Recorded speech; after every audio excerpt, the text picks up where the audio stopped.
Hello, good morning. We welcome you joyfully to our last session of the CCVI National English Presentations. We are here at the Teatro de la Paz, a majestic theater, a renowned cultural venue, and of great pride to the state of San Luis Potosí. It was constructed during the Porfiriato in 1894 and embellished with a touch of pink stone facade and a neoclassical style, one of the most impressive places to visit in our capital. We are glad to present the first speech presentation of ninth grade. To communicate means to convey an idea, a thought, or a message. But speech demands many other valuable skills, such as creativity, self-assurance, assertiveness, delivery of speech, as well as language skills. We will have the opportunity to admire my classmates' performance. You want to make the world a better place, look at yourself and make the change. Michael Jackson. Today I'm going to talk about how recycling will help us. So what is recycling anyways? According to the Cambridge Dictionary, it's the process of collecting and changing both plastic, paper, glass, etc. so they can be used again. And in an empirical way, it's the ability to utilize all things. Plus, it's one of the three R's: reduce, reuse, and recycle. Waste production in mass is a big problem. Did you know that there are 2.01 billion tons of waste generated annually worldwide? And only 30% of it is being recycled? Now, compared to other years, I can see that this number isn't bad. But do I think it's enough? No, I don't think it's enough. I know we can do it. Recycling can, to a great extent, improve our environment. It's got loads of benefits, the most fundamental one being the prevention it has in losing our world's fine art form. It preserves landfills because there's no need for us to use materials that come from these, such as sand or precious metals. We no longer have to turn to reforestation, since the paper we use now is made out of old paper. There are fewer products made out from fossil fuels, which is really favorable for our current environment. Less oil is thrown into the ocean, which means less farmlands would be suffer or be affected with enlarged lives, changes in heart and respiration rates, or even death caused by our waste. It also reduces sewage. It as well saves energy because when we make products from scratch, we are using a greater amount of energy usage. Now, when we make products from recycled materials, for example, when we make aluminium out of recycled materials, we use 95% of the energy. We save it. When we make paper out of recycled materials, we use 40% less energy than we make it out of virgin materials. Now, by making this, we're also helping climate change as it slows down, because the main thing empowering this global problem is the production of greenhouse gas emissions and carbon emissions.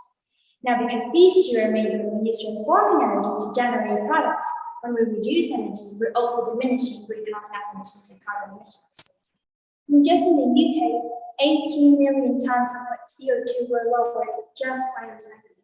I mean, that's equal to putting 5 million cars off the road. This also helps air and water pollution. It helps preserve our wildlife because, as we all know, our world's fauna is being affected by our waste. Turtles, fishes, elephants, even our dogs, all kinds of terrestrial and marine animals are affected by our waste. But if we, as a global society, recycle, there would be a lot less waste thrown into their oceans or their habitats, which means that the quantity of animals being affected by waste would drop. It even brings employment opportunities because the motivation towards the improvement of our world in a more sustainable way and the urge to preserve our world's wildlife and biodiversity, I'm happy to say, has increased in the past few years. There have been job openings in which people are responsible for the sorting and the shipping of the waste that is able to be recycled. It sometimes even brings communities together, whether it's volunteering in reforestation centers or cleaning centers, recycling centers, or even by collecting newspapers. We help as a community. Now, the truth is, we've already used a lot of waste that will eventually turn into nothing more than waste. Right now, what we can do is stop buying things that we don't really need, and start recycling the things we already have. Now, I know this won't be easy, but in time, obviously, it'll become something natural, something automatic. We won't even have to think about it we will just recycle. I personally believe that if we want to leave a mildly great place to our future generations, recycling is one wise way to go. And a great way to start this movement is by taking a look at ourselves and making a change. Thank you. I want to start my speech with a question. How many times have you heard about ecology? Some might say many times, and that's perfectly fine. But then the question is, have you done anything about it? Some might say yes, and some might say no. To those who said no, I have another question. Why? They might say, because we don't feel forced to. But then the question is, why do we have to be forced to do something about a problem that really affects every single one of us? That is what I'm aiming to both answer and explain today. Good morning. My name is Máximo Adrián Sánchez Hernández from Instituto Hispano-Inglés. So by this point, I think that everybody knows what pollution is, but let's refresh our mind, shall we? So pollution means the presence or introduction into the environment of substances or things that have harmful and or poisonous effects. Examples of this will be tropical cyclones, global warming, deforestation, clouds of smoke and or smoke being over cities, garbage killing sea animals, etc. Establishing what pollution does to our planet, I will answer the question that I mentioned earlier. Why do we have to be forced to do something about a problem that really affects every single one of us? And the answer actually is pretty simple. People won't inconvenience themselves unless they're forced to. People won't do anything about it unless circumstances call for it. Let's take an example. Say you live in a coastal city and a hurricane is coming. Some people will start to evacuate to a safer place, but many people will still not budge. Or in an inland place, floodings typically affect the edges of the city. So people who live in the center might think to themselves, well, I'm safe because I live in the center and not in the coast. What I'm trying to say is that we ought to establish a distance between ourselves and the problem and live with peace, even though it affects every single one of us. I wanted to talk about this because I think it's an important topic that more people should be taking the initiative, but also because of personal experience. You see, a couple of months ago, I was tasked with making a poster. The topic was migration, and the country I was chosen was India. It was a surprise for me, at least, when I started digging and found out that the people of India, mind you, that is the second country with the most population in the world, being behind China, moved to other places not for a better life, for a better job, for a better economy, or for things like that, but to be safe from problems. Which problems, you may ask? Well, problems like tropical cyclones, floodings, and problems that the land use for agriculture has. Why did this problem surge? Because of global warming and its effects, and that's something that will sadly affect every single one of us. So, what can we do about it? We must do changes. These don't have to be enormous changes, they can be small ones. That if more people do and follow, will have a huge impact on our current problem. Sort our trash. This makes it easier for the people that collect the trash in order to be recycled or properly disposed of. Unplug electric devices from the electric socket. This is though they aren't being used, they still consume a small amount of energy. Bring your reusable bags whenever you go buy groceries or other things. This is helpful because you reduce the usage of plastic and paper bags. And finally, check your water usage. It's essential to keep taps closed and check for any unattended leaks. It isn't late for us to do changes. It isn't. This will not just benefit us, but the generations to come as well. Thank you for listening.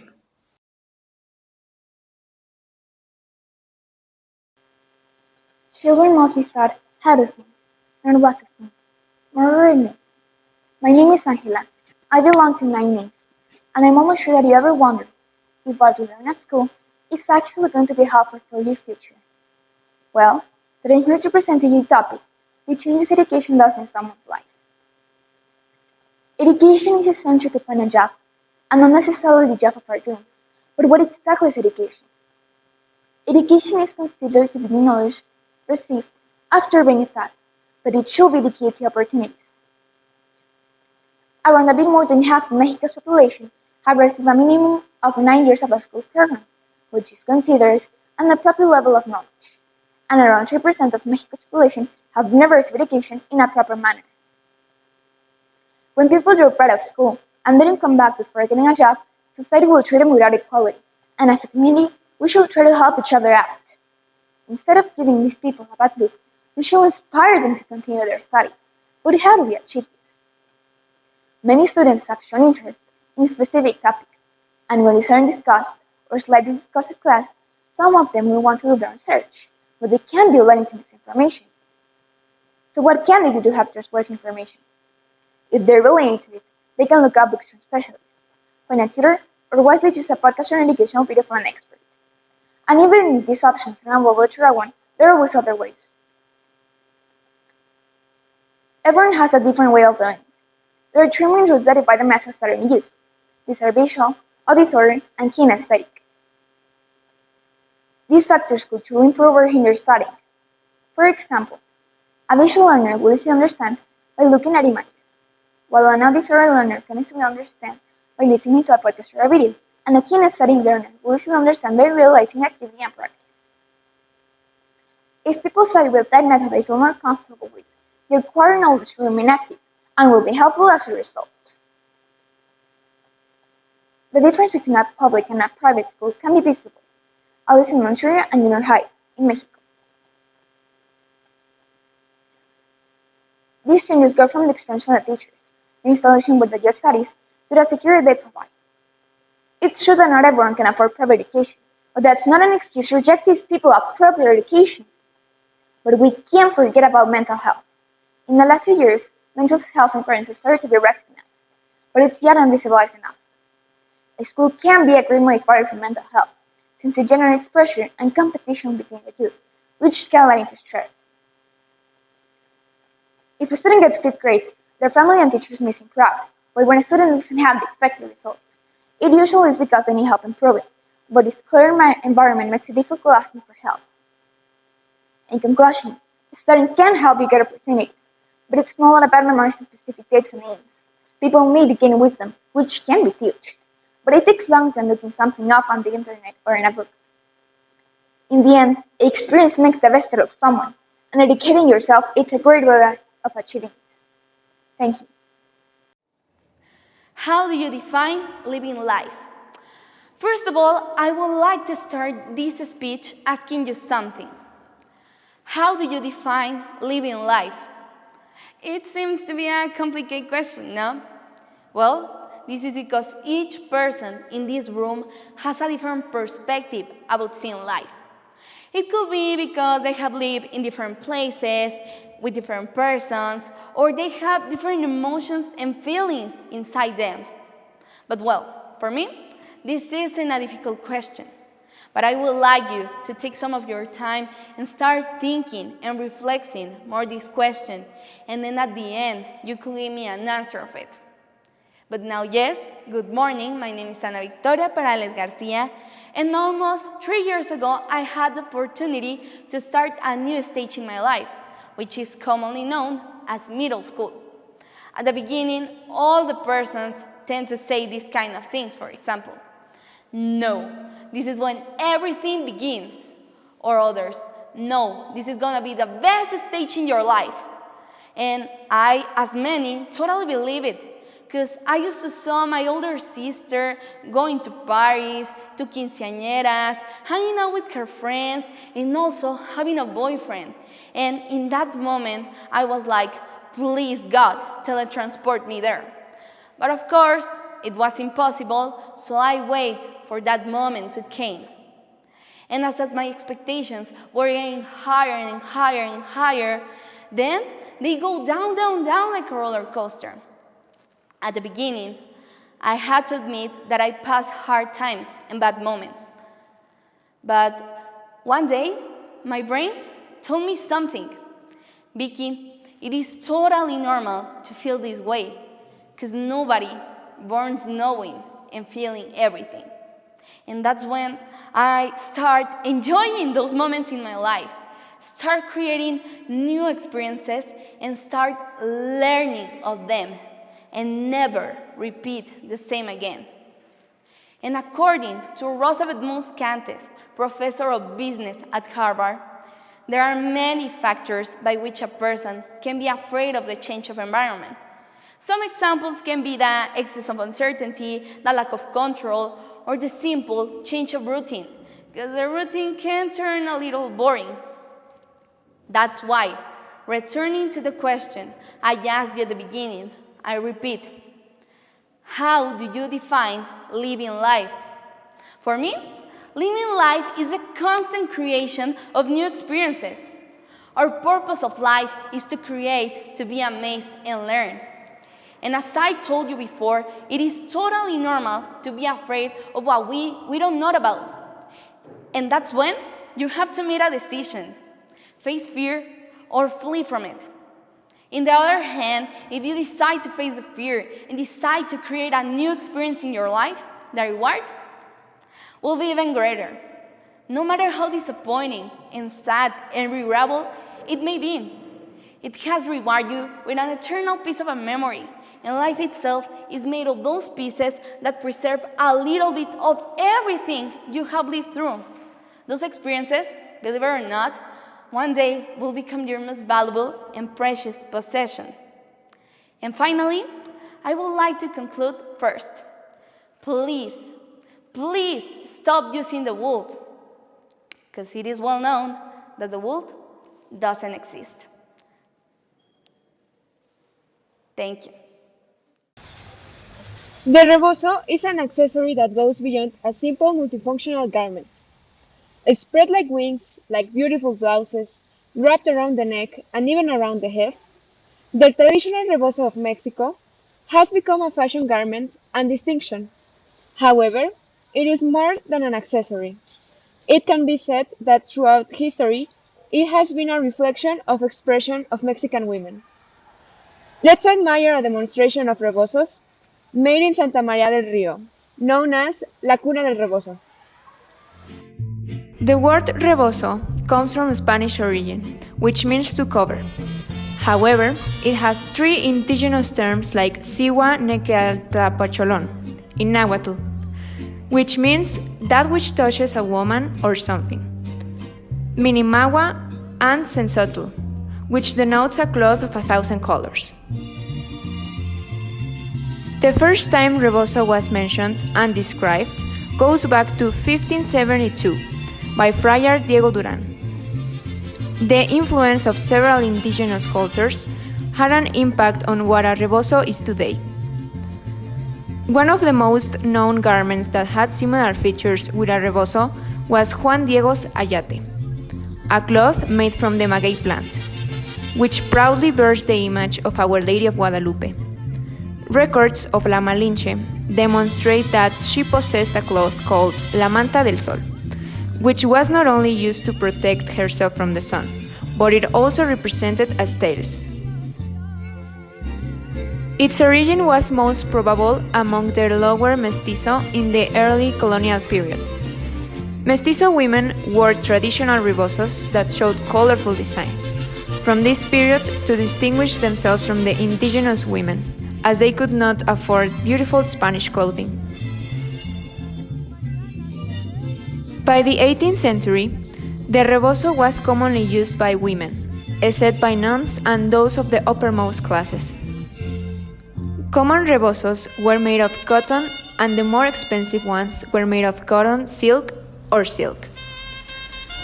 In some regions of Mexico, a rebozo was given to a woman to propose marriage instead of a ring.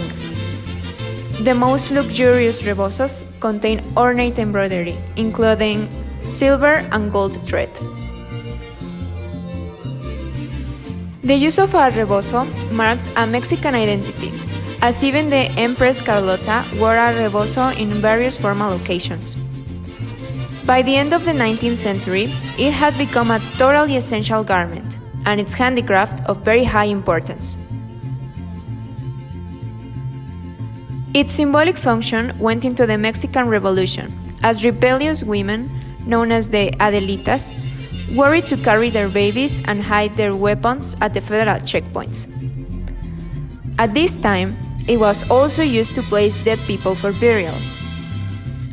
Later, many people from all over the world became familiarized with the rebozo due to cinematic depictions of Adelitas.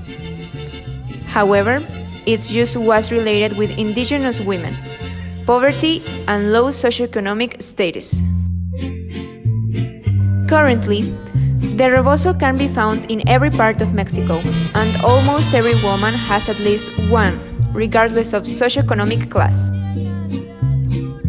In many towns, women are still born in them, grow up with them, get married with them, and are buried in them.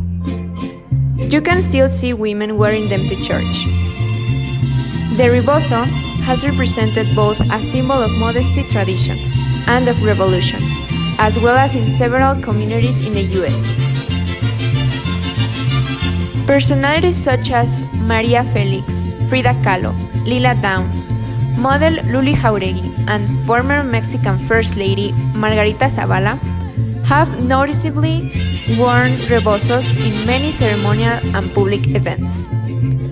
We can say that the rebozo has emerged in popular culture and media, as well as literature. Despite the national symbol it represents, the use of the rebozo has dwindled, especially for women who live in cities. There are two reasons for this. One is that the rebozo is associated with indigenous groups and poverty. And the second reason is that fine hand-woven rebozos are high-priced because they are made of silk and entail skilled labor. Museums, cultural and fashion events have placed the rebozo as the most representative Mexican identity with pride. The first Concurso Nacional del Rebozo, National Rebozo Contest, was held in San Luis Potosí in 2004. It is in Santa María del Río and the city of San Luis Potosí where many of the most expensive rebozos are made. The number of weavers have decreased significantly, so to speak. There are only 50 in the entire state of Jalisco. The majority are located in a few municipalities, such as Sayula and Tuxpan. Now, let's continue with the second part of our speech demonstration. As we have mentioned before, a speech entails a great demand of skills, but it is through practice and a huge amount of self-confidence that a speech complies with its purpose, which is to move, convince, and connect with the public. All ears. Romantic love meets, and they live happily ever after. Stories, movies, novels, based on the same plot. She, a sweet and delicate woman. He, a manly and strong man. Problems, jealousy, and lack of communication that leads the couple towards the same ending. We grow up longing for a story like the ones books are telling us, but have we ever questioned how accurate this is? Does romantic love has to be just like in the movies? Can we only fall in love once? Do soulmates or our better halves might exist? My name is Fernanda Sanchez, and I'm here to talk to you about some common myths that fiction has left us about romantic love. Romantic love is a cultural product, a highly complex human construction. In general, we can state it as a universal concept since it exists in all cultures and because the ability to love seems to be part of our condition. What we may not commonly realize is that it carries a great load, both macho and patriarchal, as well as a selfish one. I know, you might be wondering, what is she talking about? Well, let me explain this to you. Through fiction, we observe what our society considers to be correct in a relationship. We learn behavior and patterns that confirm gender roles that respond to very limited models of femininity and masculinity. only in order to find a partner. Meanwhile, men and women dream of falling in love, cry when they break up, become overwhelmed by a deep joy when they are reciprocated, make drastic changes in their lives just for love, because in the end, love can do anything, right? So I would like to address some very common myths regarding romantic love. I will start by explaining one of the best known, called the myth of omnipotence, which consists precisely in the idea that love will persist forever. However, it's a real fact that it would not always be able to overcome distance, communication and coexistence problems, or financial crises. Another very recurring myth is the one of durability or eternal passion, which falls directly into the phrase, "It's just not the same anymore." But haven't we heard this at least once? Since we believe that the romantic and passionate love from the first months should last throughout the years of coexistence. Another of society's favorite myths refers to the fact that you can only fall in love once in your life, called the myth of exclusivity. They tell us that the romantic love would only be experienced once in a lifetime. This has to do with human possessiveness and selfishness. These two aspects give us the erroneous idea that we have dominion and ownership over the other persons, their body and their mind, making us consider that a second chance is impossible. With this list of the most relevant myths about romantic love, it is necessary to talk about the widespread belief about love oranges or soulmates, which indicates that we're predestined for each other, that only with that person we feel complete and the other person is inevitably our match. This idea makes us look for that lost unit we think we need to be whole thus, creating, in the worst cases, emotional dependencies. To conclude, I invite you to transform stories, tell new stories, and change those idealistic models that are imposed on us for our relationship. Let's stop believing that we are a couple's owner. Let's be aware that love cannot do everything, and passion is not eternal. And above all, let's remember that to love someone else, it is essential to love yourself first. Thanks. Hi, good morning. My name is Ken Miyazaki. I'm from Miguel de Cervantes Saavedra School from 9th grade. My speech is entitled The Problems in the Social Media. Hello to everyone. Today, I come to talk to you about social networks and the problems that can occur in them. The social networks were created to share with others things that happen to us in our lives, such as trips, parties, but this does not free of being able to cause problems. Low self-esteem, the search for perfectionism, psychological distress, and suicidal ideas are causes and turning consequences of the uncontrolled and excessive use of social media among young people. In short, the union of teens and social networks are seriously affecting their mental health. Addiction to this can say goodbye to your privacy. Not goes a day that you don't upload a photo of where you are, who you're with, what you're eating. You comment on everything that crosses your mind and give your opinion on any topic. And all this without realizing the exposure you are subjecting yourself to. And all this, moreover, is able to anyone, friends and strangers. The internet has changed commerce, education, government, health, and even the way we relate to each other effectively. It is arguably one of the main instruments of social change today. Some disadvantages of the use of internet are: use of personal data for no purpose, stimulates sedentary lifestyles, online harassment, intensive advertising, digital crime, and exposure to inappropriate content. To avoid risk, there is nothing better than having common sense and acting preventively. Here are some tips that can help you. Use strong passwords. Create a unique password of at least 8 characters. Think, then post. Everything you post will be public. And 3. Be careful with the location and GPS. It's not too hard to track where you've been or what you've done, just reading some comments or looking at your pictures. Thanks. Our lives begin to end the day we become silent about the things that matter. Martin Luther King. Good morning, judges, teacher, and classmates. My name is Edgar Alvarez. I am in 3rd grade group A at Colegio Central. and I'm here to talk about the migration in Central America and how migrants are treated here in Mexico. First of all, do you know what migration means?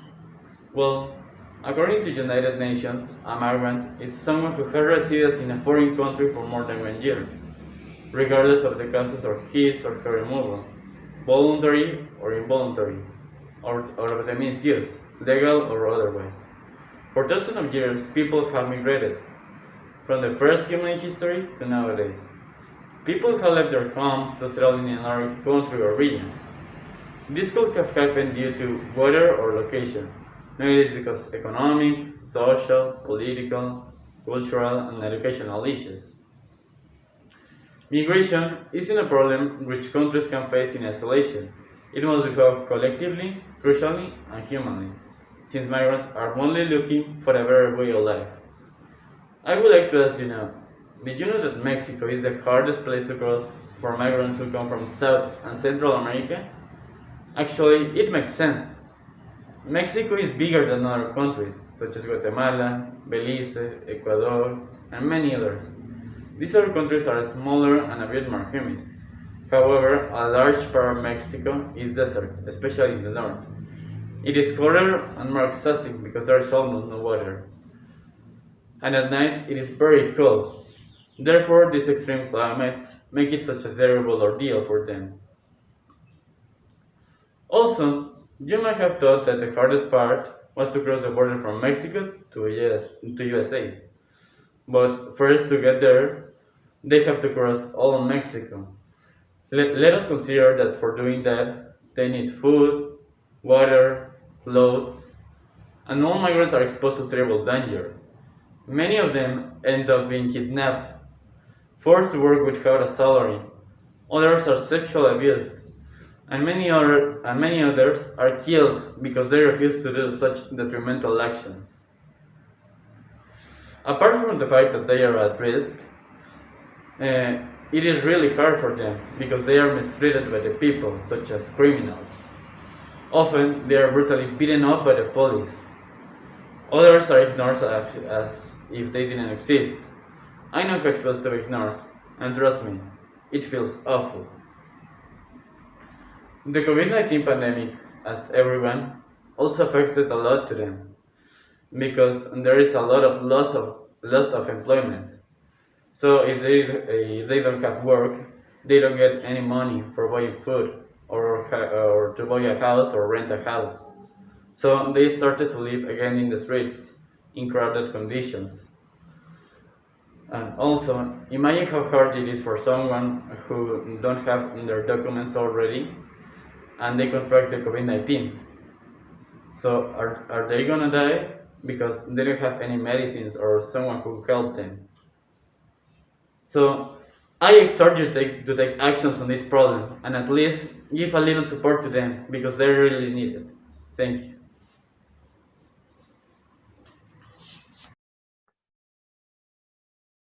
Hello, good morning. My name is Dara Paola Ibarra Delgadillo. I'm in 9th grade at Centro Educativo Santa Catarina, and today I'm going to talk about a very important topic, pregnancy in adolescents.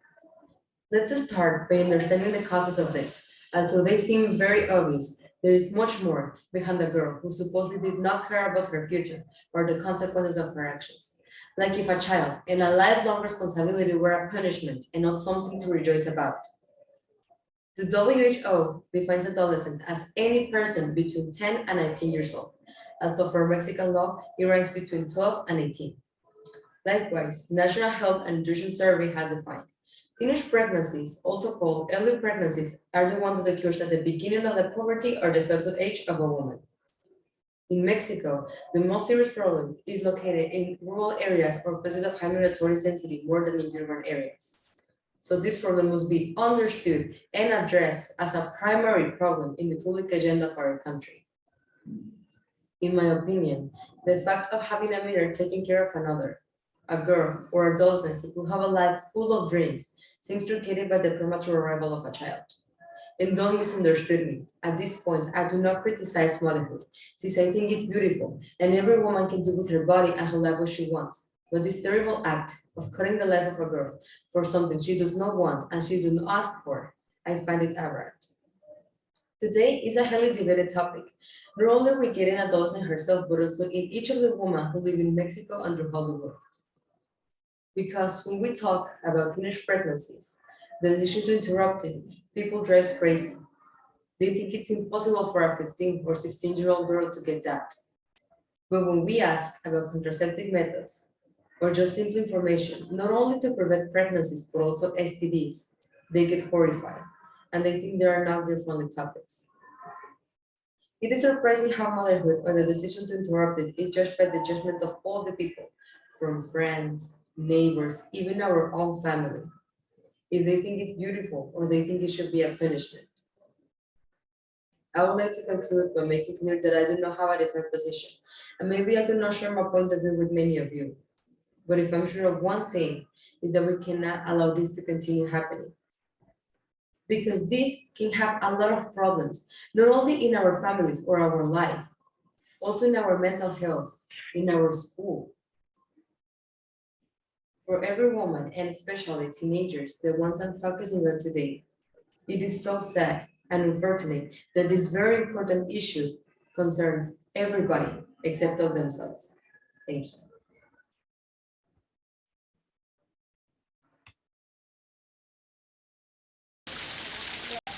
What would life be without song or a dance? Every tune brings us a memory, a sigh, a smile, or even a tear. Next, we will introduce Montserrat Chavez Hermen, soon high school graduate, interpreting Set Fire to the Rain by Adele.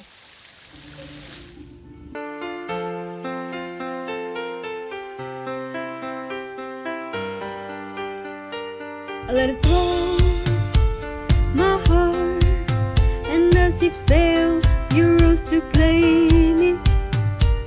It was dark, and I was over until you kissed my lips and you saved me. My hands, they're strong, but my knees were far too weak. Stay in your arms without falling to your feet. But there's a side to you that I never knew. All the things you say, they will never true. And the game you play, you would always win, always win. But I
Praise be the incarnate Word.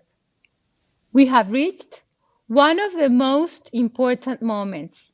We, Instituto Hispano-Inglés, had the honor to host the CCVI English Presentations 2022.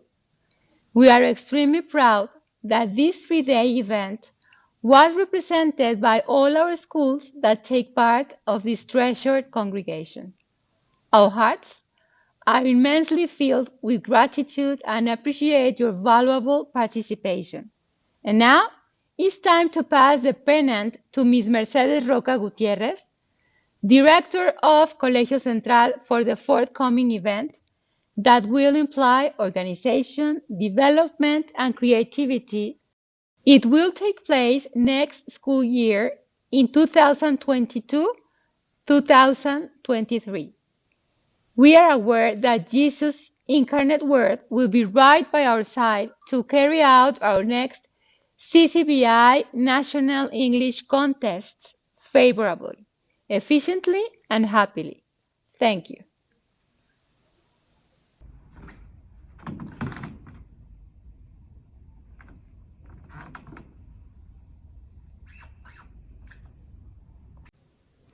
Agradecemos al Instituto Hispano-Inglés por la gran labor en la organización y desempeño de estas presentaciones de inglés, donde participaron los colegios CCVI. Es para nosotros, el Colegio Central, un gran honor recibir el estandarte del Concurso Nacional de Inglés CCVI y ser sede del ciclo escolar 2022-2023, teniendo el compromiso de continuar brindándole a los alumnos el espacio para que reconozcan y demuestren sus talentos. Sean bienvenidos al Colegio Central. We have come to the end of this year's CCVI National English Presentations. But this is not a farewell. We will meet again next year. Every goodbye always makes the next hello closer. It was of great pleasure to come together as a community that has become closer, stronger, and wiser throughout the years by the hand of the incarnate Word, of whom we solemnly praise. And it is through his example that we have become this great family. We are filled with happiness to have shared these beautiful moments and cherish this important event, bringing us great satisfaction, moments of joy and admiration that will remain in our memories and hearts forever. Thank you for your impressive collaboration and remarkable enthusiasm.